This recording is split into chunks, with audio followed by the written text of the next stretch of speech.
मिरजेत लोकसभेचे अपक्ष उमेदवार विशाल पाटील यांच्या प्रचार कार्यालयाचं उद्घाटन जयश्री वहिनी पाटील यांच्या हस्ते करण्यात आले। शहरातील लक्ष्मी मार्केट परिसरात मध्यवर्ती ठिकाणी प्रचार कार्यालय सुरू करण्यात आले आहे।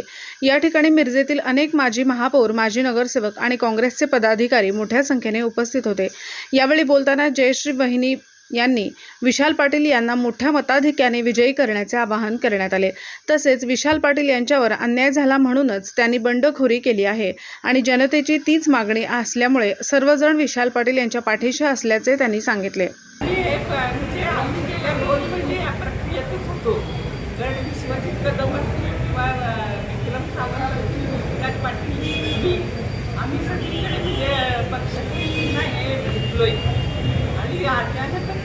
आणि 19 तारखेनंतर आम्हाला वाटत होतं की म्हणजे काहीतरी बदल होईल, कारण इथे 9था उमेदवार दिला होता आणि नंतर आम्ही संजय राऊतांच्या कानावर सुद्धा घेतलं की ही परिस्थिती काय आहे।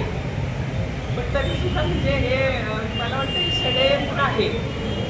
नाही, षडयंत्राचा सारखा आरोप होतोय, कारण नाव घेतलं जात नाही। काय प्रॉब्लेम आहे काँग्रेसला? मध्ये विशाल पाटीलच्या प्रचार कार्यालयाचं उद्घाटन आपलं आणि सर्व नगरसेवक जे वेगवेगळ्या पक्षातील भाजप, राष्ट्रवादी आणि आपले सगळेच नगरसेवक जे RPIचे आपले अशोक कांबळे त्यांनी सुद्धा आपल्याला पाठिंबा दिला आहे आणि वंचित बहुजन आघाडी यांनी सुद्धा आपल्याला पाठिंबा दिलेला आहे।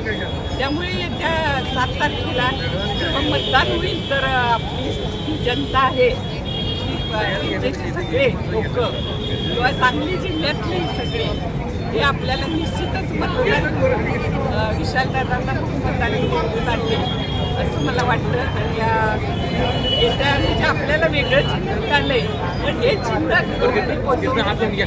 आम्ही सर्वजण प्रयत्न करत आहोत आणि आता सोशल मीडियावर एवढा ॲडव्हान्स झाला आहे की निश्चितच विशाल पाटलांचा विजय हा निश्चित आहे।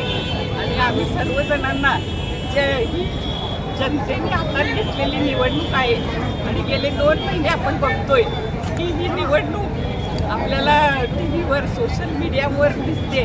त्यामुळे लोकांना कळलंय की विशालदादांवर अन्याय झालेला आहे आणि हा अन्याय दूर काढण्यासाठी सर्व जनता आमच्या पाठीशी आहे।